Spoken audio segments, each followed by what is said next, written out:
So the good girls are taking a little dive into history today. And by history, I mean the history of the female orgasm. The important history. The important and often overlooked and at times very weird, almost always men having input about things that they don't know about.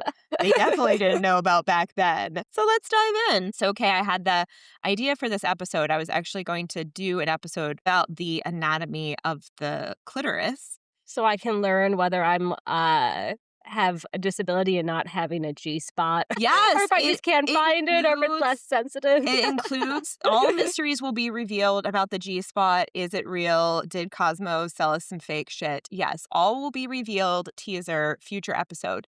But as I was getting into that, reading the book Vagina Obscura, and then I'm like, wait, we cannot start talking about the vagina and the clitoris until we get into the history of what we thought about them going back a ways, because it really helps set up a better understanding of why pretty much until our lifetimes, we don't have a complete picture of it, which a lot of people at first glance, like when Rachel Gross is interviewing scientists, researchers for the book, their first answer will often be, oh, well, it's just a lot harder to understand women's anatomy because it's all tucked up inside of you.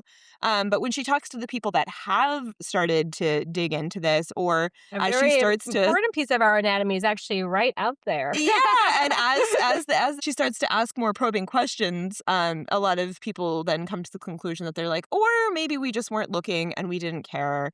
And for so much of history, we basically just thought that women were the passive receptacle to the male anatomy. So we were just a passive penis-shaped receptacle, and that's basically the start and finish of our anatomy. So this is fascinating. I was diving in a lot into the chapter in her book about this history, as well as several other sources that were writing about history of the female orgasm and of our understanding of female anatomy. So a lot of her chapter is framed around the character of Marie Bonaparte, who is the great-grandniece of Napoleon. And she is a I was very... not expecting Napoleon to make a guest appearance in this I know, episode. although you knew But that it here had to he be the is. French. You knew that it had to be the French. So a lot of it is because she kind of uses her privilege as being the great-grandniece of nobility of this person of relatively high social stature, that she is clearly interested in becoming a doctor. And of course, her dad says no to that. But because she's of relatively high social station, instead of that being the end of it, and she goes and becomes an obscure midwife, she actually gets all this opportunity to be a student of Sigmund Freud and to sit in on all these medical exams. She does like 240 some interviews with women that she really documents and measures their genitalia, takes all these notes, starts to come up with her own scientific conclusions about female sexuality, despite the fact that she's This is never fascinating. able to get, like a formal medical education. So a lot of this chapter is centered around her and her idea based on, she's very steeped in the ideas of the time. So it's hard to separate how much of her is this brilliant female pioneer in thinking about women's sexuality and how much she's dragged down by the prevailing ideas of the time, which are, a lot of them come from Freud and they're very stupid. They are tinged with racism. So it's kind of a mix. But it's following her on this journey. She's convinced her clitoris is in the wrong spot, because she finds herself to be sexually frigid. And so the solution would be to move her clitoris. Well, this is very interesting. She wants to move it. She wants to move it, especially because in her time, her concept of what the Please clitoris don't move your is clitoris. just that little, like, the glans clitoris, which is that little nub that, like you said, is that external part that we're able to easily observe. And her definition from that time of frigid is that she can't climax in the missionary position. Oh, so she wants to move it to be inside her vagina? Yeah, to be closer. She's done all of these measurements and interviews with women, and her conclusion that she came to is that women whose clitoris is closer to their vaginal opening tend to be more likely to be able to climax from missionary sex, just general penis This is penetration. fascinating. There's like different lengths in the distance between the clitoris and the vaginal opening. Yes. I thought it was kind of all like a standardized thing, like your arm to your leg ratio or So much variety in the female body. I mean, I think we're talking about millimeters here, but she in her research is doing all of these measurements. has she tried girl on top? No, I don't. Well, so the ultimate goal is for her to have a vaginal orgasm because they are still stuck with this pernicious myth that has stuck around since ancient Greek times that Right through to Bridgerton. yeah, right through the Bridgerton, that there is a big difference between the vagina and the clitoris, and that they're in conflict with one another, and that the healthy kind of orgasm, this is something that gets built upon and very much perpetuated and turns into its own monster by Freud. But the healthy kind of orgasm and the feminine kind of orgasm is a vaginal orgasm, which is different from clitoral stimulation. So Well, her goal is to have color me not feminine. right? This really just takes out a lot of our favorite smut books, Kay. Um, Missing G. so she's gotta have a vaginal orgasm, no, like, external stimulation of the clitoris, but the primary source that I read was, like, your goal is missionary, but if you can't achieve an orgasm that way, it would be better to have girl on top, which they say the woman straddling the man, that would be preferable than no orgasm at all.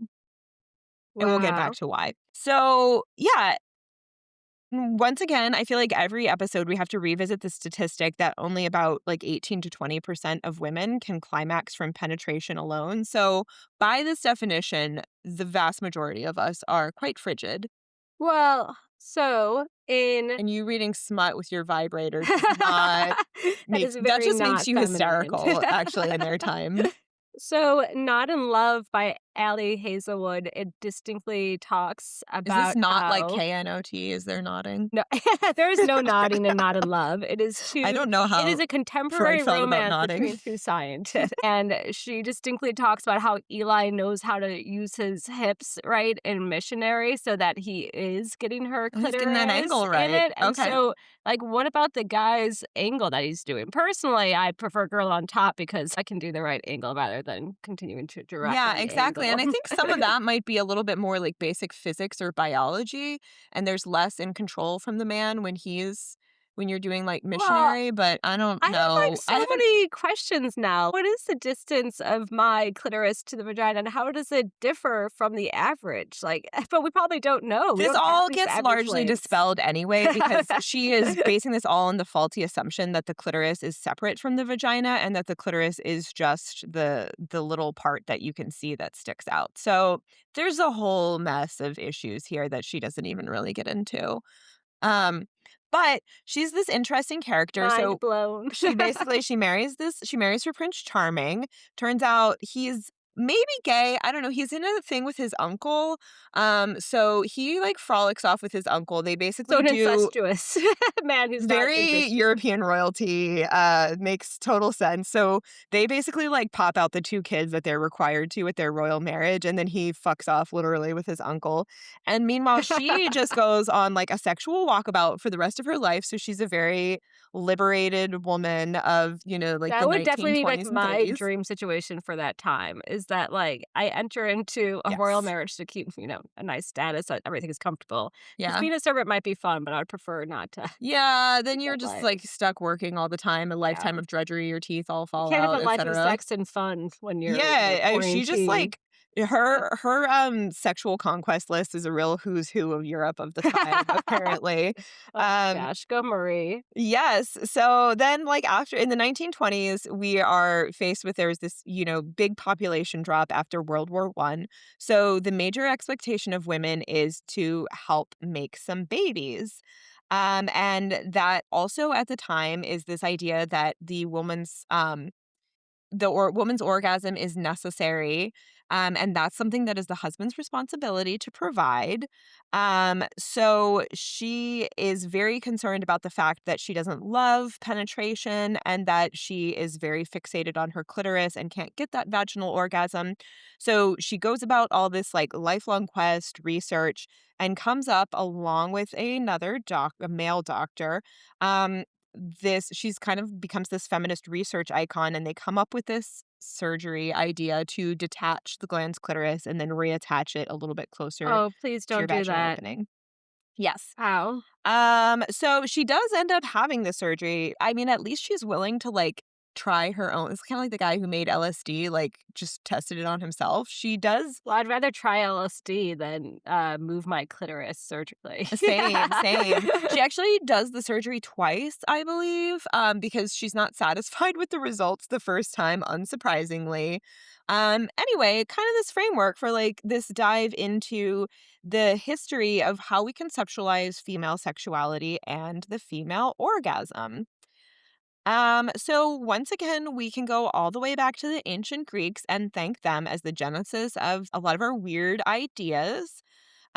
So first is your boy Hippocrates again. And they don't really understand that there's an egg on the female side that's being fertilized.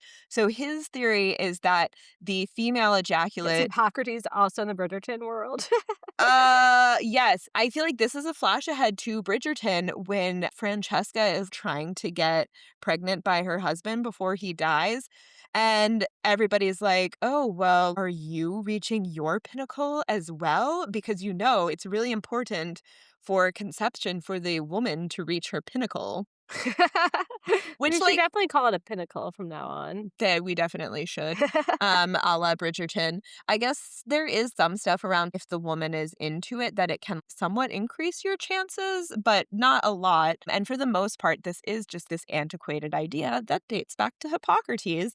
And his theory is that, well, I don't know if it was a theory or like he just decided this is how it is, it's like the male ejaculate and the female ejaculate are the two building block essences to make a baby. So the woman has to come and get wet for this to be successful because that's actually her part of the baby making. Yeah. There'd be a lot less babies around if we required a female orgasm every time. Exactly. I don't think that he had a lot of good. I think a lot of this also just gets to the ancient Greeks not really like having a lot of conversations with women. Or like we said previously, that like Hippocrates didn't actually really dissect the female anatomy and he was just taking stuff on hearsay from midwives. So then, more problematically, we get 500 years later, the Greek physician Galen thought that women's reproductive organs, he comes up with this idea that they're just sort of this passive inverse of man. So your vagina is just a penis shaped receptacle that has sort of been created, or in later years, we would say evolved as whatever is the best shaped receptacle to fit a penis in it, which is patently false. And there is a great chapter later in Vagina Obscura that's all about co-evolution of penises and I was gonna say, vaginas. why not the other way around? You are exactly right because the vagina has existed in evolutionary history much longer than the penis. And we have older things where the male didn't have an external appendage and just like various things where they just sort of like spray sperm out. But the idea of the woman having a like internal organ that catches the sperm far predates males having the external appendage to like squish it in there. So it's actually the male penis that evolved to try to keep up with the vagina. And then Can there's you a bunch of imagine cool having duck sex without a examples. penis? So animals that do that, I think that they just kind of like get close to each other and like Spray. spray and pray. I hump just for a Yeah, just some while, light and then humpage. I don't know. This is just making me think a lot of more questions that I have if I was a writer of inanimate object romance, that there's like a whole bunch of other questions that I would have about the ejaculations of various objects and Like, you don't even really need an appendage. You just need 2 sensitive parts that are close to each other if the bodies are lined up. it's just like spores. I'm like picturing like mushrooms, how you like pick up a mushroom and spores just kind of come poofing out of it. I guess that's like predates. That's the pre-penis days. So Galen's also the originator of this idea that the vagina and clitoris are separate and they exist in constant conflict. So it's based on this like They ancient. do. Yeah. We are in constant conflict with each other. I feel like it's more like the clitoris and Maybe the penis should just do some effing laundry. I don't know. Know that there's caffeine in Diet Coke and not to give it to a child at night, you know? ooh, that's a shout out to a particular person who didn't learn until he gave Diet Coke to a child last night that At night, Diet yeah. Coke has caffeine It's like in what? There's like decaffeinated coffee called Diet Coffee. it. Oh, I did anyways. realize it's because his dad drinks caffeine-free Diet Pepsi, which I'm just like, why do you hate yourself? Like, So that's a thing. So apparently seltzer's that a was the nice source of the drink. confusion. Yes. We digress.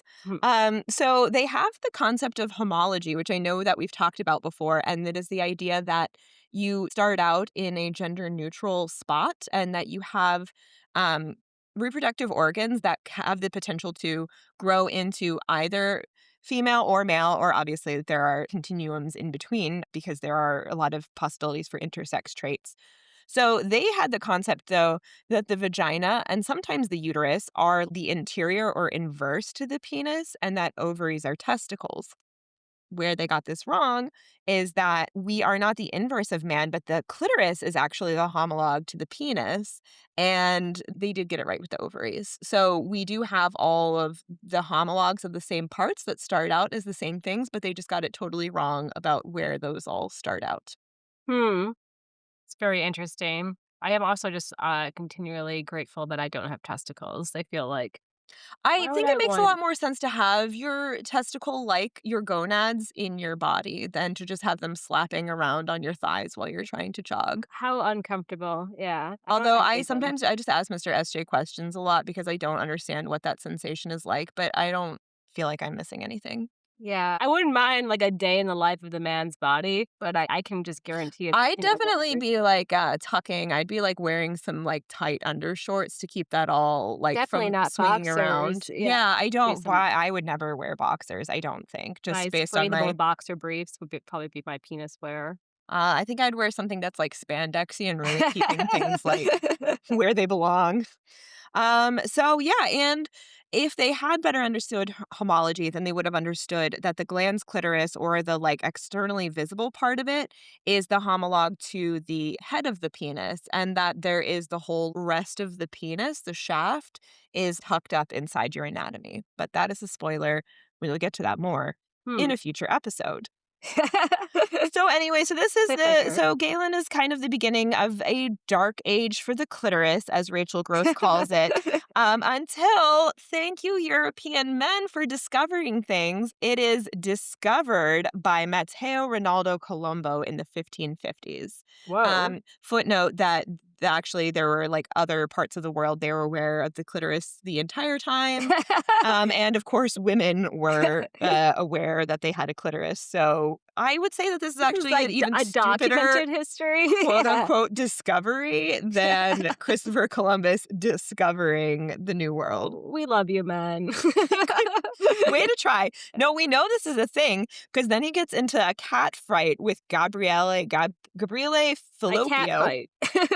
I believe that is actually the exact term that Rachel Gross uses. Yes. So Falloppio says he discovered it first. And we also have him to thank for naming the vagina and the placenta and for correcting the idea that the penis enters the uterus during sex. And of course, the name for fallopian tubes. Well, thank you, Thanks. Mateo. I also like fallopian. Yeah, I feel A like nice that's better word. than like yeah, vagina, The honestly, worst than a lot word of the other words ever. that we have. Although the men's They've done anatomy has some worse. weird stuff too, like the vas deferens. I don't know what that is, but I'm also like, that does not sound like a part of your anatomy. That sounds like a European band, maybe. I don't know. The vast deference coming to the stage.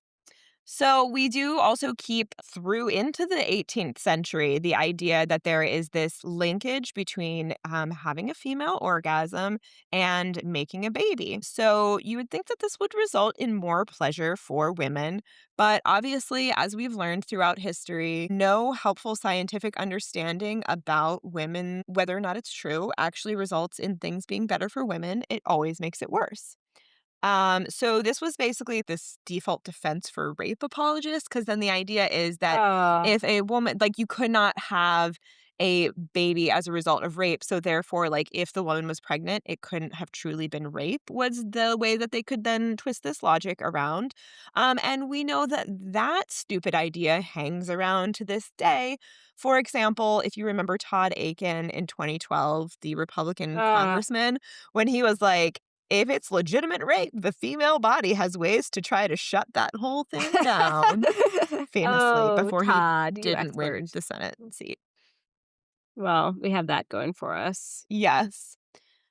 So it isn't until 1730 that we finally begin to get a more detailed picture of the female anatomy, although it's another 100 years before a German anatomist Cobalt makes an early, somewhat detailed description of the clitoris because he actually does it by like staining parts of it. And so he actually does a really detailed drawing. And so begin to get the idea that women have the only organ built for pleasure alone.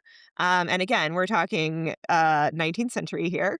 And this is the first time that Westerners, anyway, begin to have a dawn of understanding that women are not just the inverse of the penis or a penis shaped receptacle. All because a man did some staining. Yeah, a little vagina art. Probably of like a 14-year-old girl or something. Probably. I'm sure it was not consensual. So he does get some stuff right. He begins to develop this concept that the clitoris is actually vastly connected to the surrounding tissue and isn't just this little standalone thing. That's why I feel bad for Marie. Was she able to continue to have a great sex life after she did that? No, she did not. So she tries to have the surgery again. And also she's just like, because she does talk shit about their parts of the world that do what we call male genital mutilation, but it does not She essentially did it dawn by on her choice. that she is like, yeah, is self-selecting into like what she considers to be more enlightened, but is like really There's the exact no same way thing. that surgery was exact enough back then to preserve the nerve, all the nerve Well, endings. and they didn't have an understanding of like how interconnected it was. So there was no way that they could have like reconnected it into all of the like nerve endings. So yeah, and she got like an infection after the first surgery. So just seems like a terrible idea all around. Ugh. So yeah, with Cobalt, we finally get like a bit of a beginning to glimpse into the dark recesses of the black box that is the female anatomy. And why do we not explore any further? None other than Sigmund Freud. That fucker. Like, Yes. Which we'll jump into. I will skip ahead and say it won't be until 2004 that Dr. Helen O'Connell, a woman, of course, publishes her doctoral thesis, The Review of the Anatomy of the Clitoris, and we really get this full picture. She has the brilliant idea to actually dissect female pelvises in cadavers of like people who are already dead that they have in their hmm. lab. And when she realizes that she's only getting a partial picture because most of the cadavers that they have were either elderly or ill by the time that they passed, she starts doing MRIs on live tissue with younger women and women of all different ages. There's actually like one before that where there are like a group of women scientists that are like, wow, we know so little about the female like that. I won't call it the reproductive organs, but like that the pelvic area, they are like doing self-examinations on each other. It sounds like the like vagina workshops that people used to do. But they would just examine one another and had this vagina commune where they would do observations on each other to try to broaden our understanding of the female anatomy, which I feel like sounds very crunchy sisterhood, vagina Oh my gosh. monologue. Ugh. Yeah, penises, I guess. I can imagine how they're easier to study. Hmm. Yeah, I guess so, but it does seem like also a lot of it I mean, it's like you still don't know what the inside of a penis looks like unless you dissect it or do an MRI or something like that. So I think that we've also just like had a lot more interest in them or have viewed penises as the main character and the vaginas as just the supporting characters. And I think like part of what's mind-blowing about reading about Dr. O'Connell is that, like, talking about her own education, like, she refers to this 1985 anatomy textbook, Anatomy, and that's kind of like their core anatomy textbook for their class, and it just, like, leaves out the clitoris entirely, even in the 1980s. So, it has cross sections of the female anatomy and just, like, leaves it out entirely, which as we dive into, like, how expansive of an organ it is, that is mind-blowing that they had not figured this out.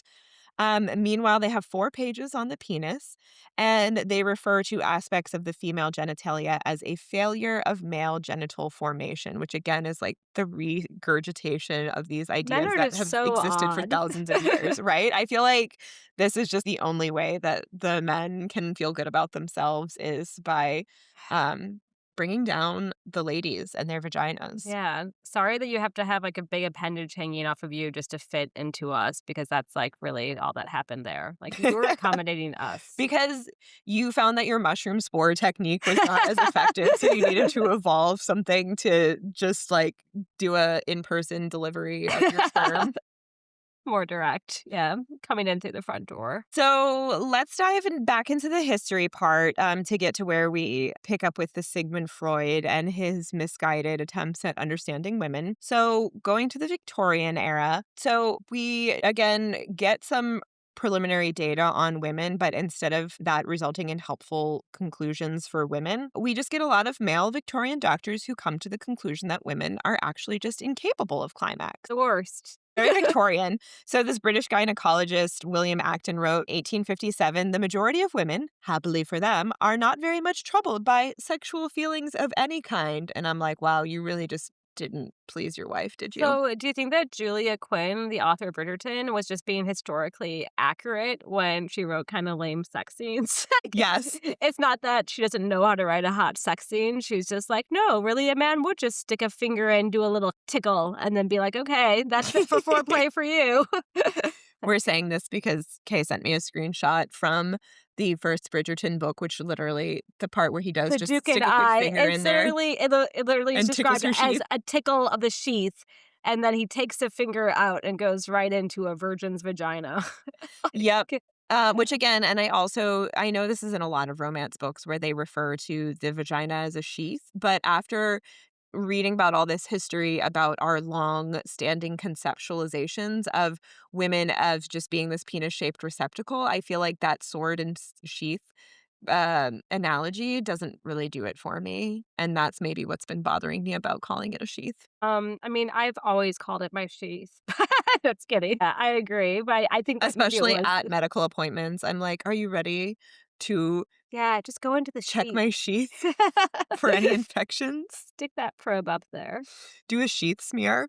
Uh, So the Victorian era is the heyday for all the like diagnoses of hysteria, which there's like a whole bunch of other interesting history because of course the word hysteria comes from the word for uterus and comes from the idea that your hysteria is like your uterus wandering from where it's supposed to be. And so they would do various things since Greek times to like coax it back to where they thought it should be. So this is a heyday for male doctors diagnosing and proposing to cure hysteria with pelvic massage. The hmm. hysteria could mean that you have anxiety. It could mean that you're way too horny. It could mean that you're not horny enough. I wonder how much sexual assault was happening during that time from the male doctors, Oh, the tons. Victorian women. Yeah. So a lot of this comes from a historian of technology, Rachel Maines, and the idea like this about the doctors doing this hysteria cures with the pelvic massage, and that's where the invention of the vibrator comes from. Um, so there are other historians who have disputed Maine's claims, and I'm not enough of a historical expert, nor have I dived into the primary sources to be able to say what is true. But it is to say that Rachel Maine's research, her findings have pretty much like permeated our cultural understanding of the time, and so that is kind of like our general prevailing thought, whether or not it's accurate.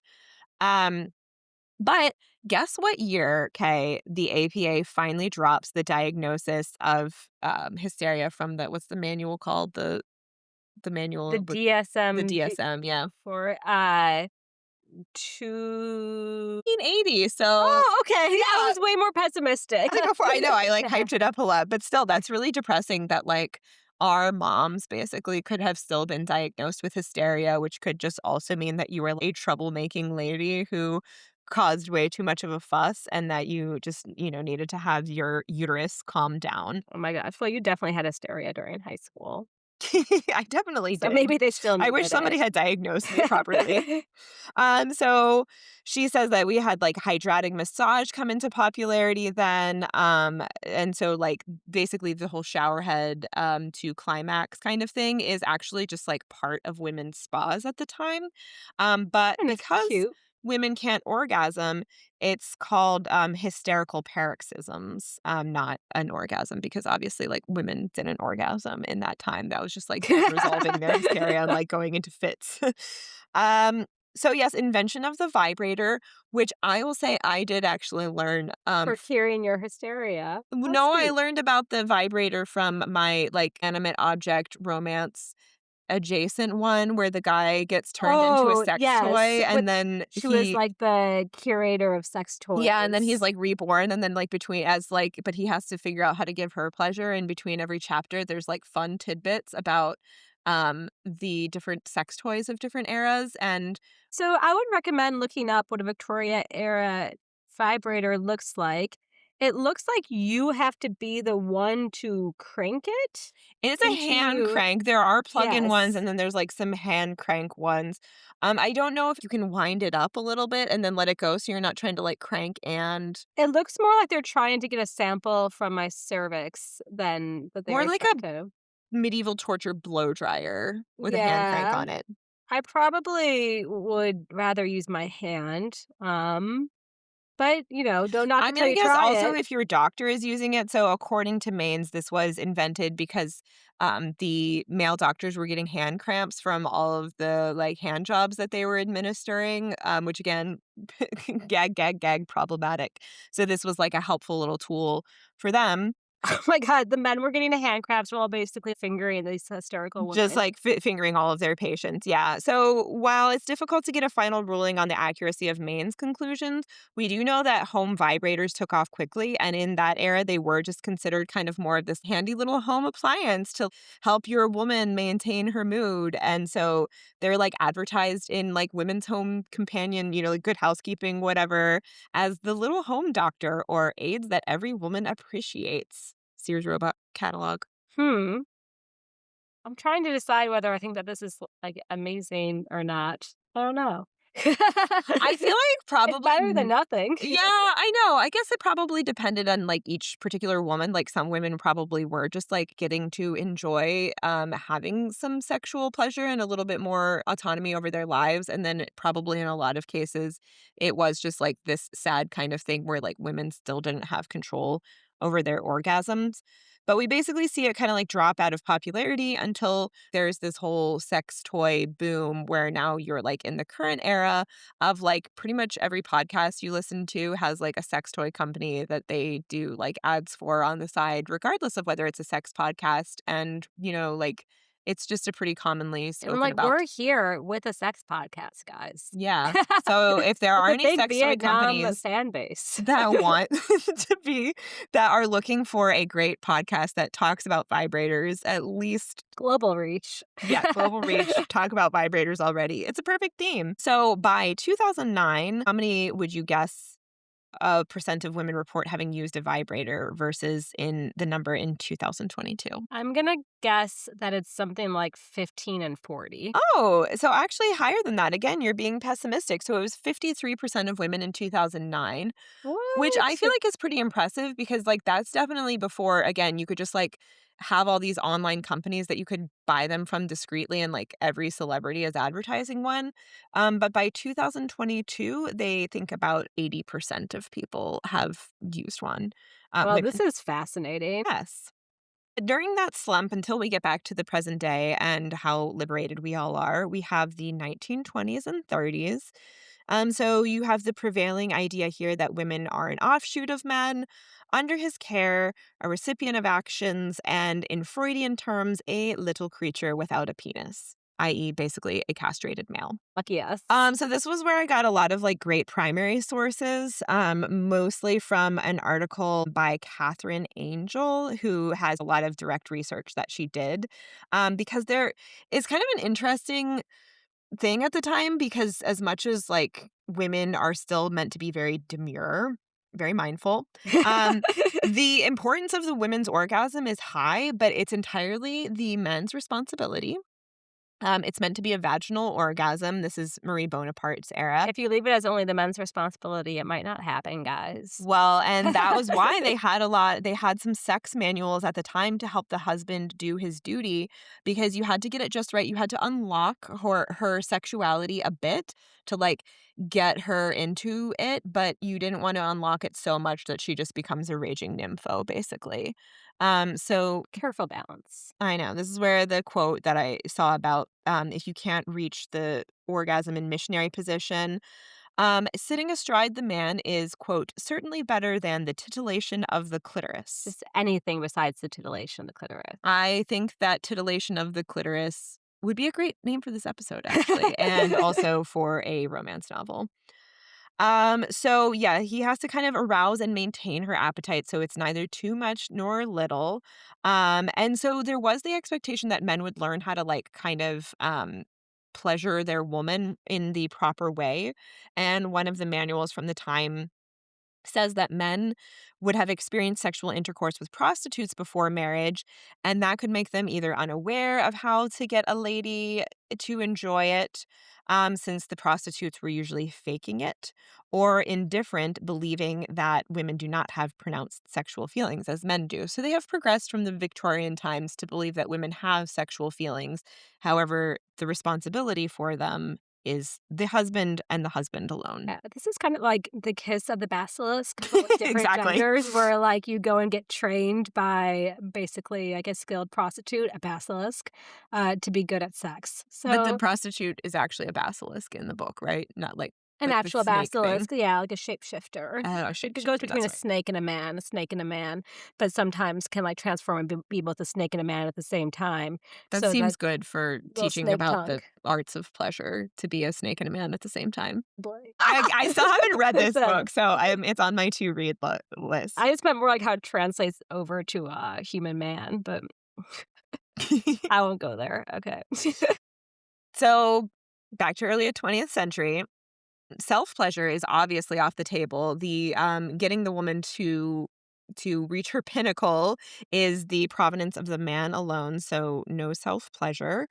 And in fact, the 19th century practice of amputating the clitoris does continue until the 1940s, and it's pretty much like a cure for all kinds of stuff, but especially for women who are too horny.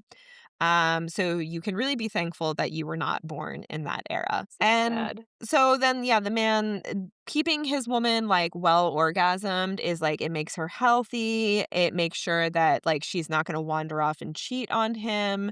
It helps cap her insanity. She can go insane either from too much pleasure or not enough. So I think that this is really like a lot of pressure on men at the time, maybe even more than in the current era for his responsibility to steward a good orgasm. Ugh, they finally got something right, and they went just way too far in the other direction. It's They like really did. yeah. And, like, missed a really big chunk of some of the most important stuff and then, like, picked one little random fact to really glom onto.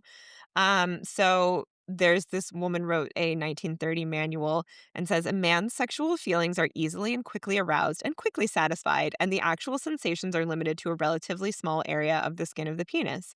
A woman's desires, on the contrary, are neither quickly aroused nor quickly satisfied. And I was like, she doesn't sound that different from like my Cosmo readings of the like late 90s, early And this is 2000s. a highly variable situation. Yeah. Well, you can be very quickly aroused by a little novella by Jessica Dane. So this is also kind of at the same time as Freud, which I mentioned before. Freud is responsible for like why a lot of our He's the understanding gets worst. stymied because Yeah. he's the worst. And one of his biggest blind spots is women. He like basically says himself, he's like, oh, I don't really understand women at all, even after all these years of research. So he's like, if you want to understand women, he's like, I guess women like have some self-reflection or read poetry or just wait until like science can actually figure your shit out. So he like knew that he was an idiot in this area, which didn't stop him from having lots of theories. And so, beginning with little Whatever. girls, they want to be men. And when she realizes she can't be, she rebels and clings to her phallus, which is like her clitoris and the pleasure that it provides her. Ultimately, her goal is to transition into womanhood and accept her fate as not a man. So then she transitions into the second phase of her like feminine phase of life, and she must learn how to reject clitoral pleasure and like passively receive the penis and enjoy it in her penis shaped receptacle. Oh, Freud. I've really learned how much I don't like you through this podcast. Yes. And so he says if you are not vibing with your vaginal orgasm, then you're probably repressing your previous masculinity or you haven't come to terms with the superiority of men. And that is the true reason why 80% of women can't climax through vaginal penetration, missionary sex. Hmm. So we could go into Freud, but basically I get depressed whenever we think about him, especially because He's like a people still downer. talk about Freud a lot, and I'm And it's like, still as if he's like a genius and all that. Like, he sounds more like a man who, like, he was just like highly pulled a bunch of narcissistic. stuff out of his ass and then just let a beard so people listen to him is basically my Mhm. conclusion. So that's where we leave off with history, and then obviously like moving into the second half of the 20th century, we do, start to move in the direction of women's liberation, talking more about sexuality, having a broader idea. We can get into Kinsey studies and having like a more broad, diverse idea of sexuality instead of this like very pigeonholed into two genders, female obviously being the weaker of them thing, until we get to the present day.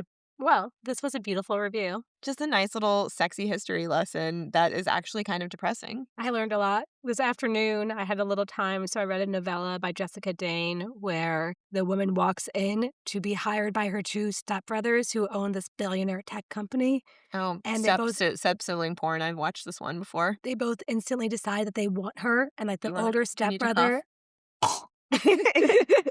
um, the older stepbrother wants to watch while the younger stepbrother and F's her, and there's this scene after scene, and I have to say, I didn't hate it. Well, It's I not mean, at least it doesn't go into White Lotus territory where the stepbrothers just start fucking each other and forget about the woman. No, it was very much like the younger stepbrother needed the praise of the older stepbrother that, like, how he was effing their stepsister was solid. So, anyways, it did it for me. Mr. K had a good afternoon. Well, that's really all we need out of our smut. Yes, so many ways to go about things, but, I Well, find no clitoral simulation was involved on anybody's zero, part. zero. I was absolutely feminine during it. Please do not touch my clitoris. Well, thank you for listening, everybody, and thank you for educating us, Esther. Yes. Oh, quick Quick follow-up from follow-up. last episode. So it's not Julie Andrews. I did want to look up who the narrator is for the Bridgerton books because I was like, I would die if Julie Andrews was sitting there narrating all the smut. But it is somebody named Rosalind Landor who basically totally gives off Julia Andrews vibes. Just Bridgerton, just think about changing that because I think that we'd way rather pay extra and listen to, like, Matthew McFadden's voice Yeah. narrate them in a nice, like, British man's Ooh, voice I like than that. an elder British woman narrating our love scenes. I would like to point out, though, that she's an award-winning audiobook winner. I'm But not doubting, I would just rather read, How to Cook Well yeah, she audiobook could from totally narrate her. The Joy of Cooking. Like, those types of things, I just don't need, to hear about tickling the sheath from her voice. Not from Lady Not Whistledown. that I wanna Not from the trigger. Lady Whistledown lookalike. I All right, definitely yeah. that's all I've got for you this week, good girls. Thank you for listening. Bye.